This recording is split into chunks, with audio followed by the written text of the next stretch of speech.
So okuzibiriza kuyamba ku distraction ebyani kutaataganyiza mu ssaala.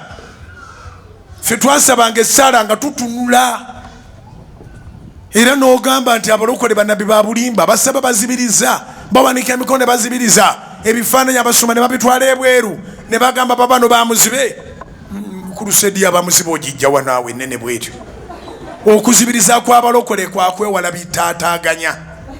Naye twasabanga essaala ng'otunula kiro essaala yakikwata si yeeno gye tubaddemu si yeeno yaffe ey'abalokole okusabanga kyoyagala kyosaba twali twazikwata mu mutwe maali omutuukivu nyina kutumusabire fabuno kunobanga ensiri eyitawo kaakano mu kaseera k'okufa kwa ate ensiri ekulume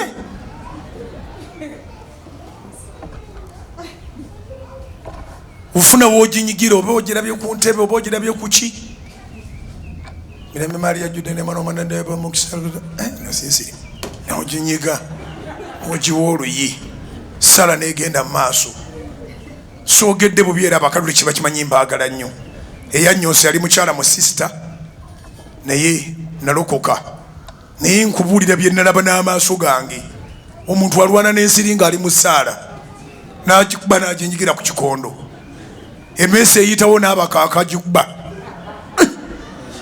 n'akomawo mu ssaala kubanga yeemu wagikwata eri mutwe ekiyenje okigirayo sapatu maali omutuukivu nyina katonda osabire nebyenje byawana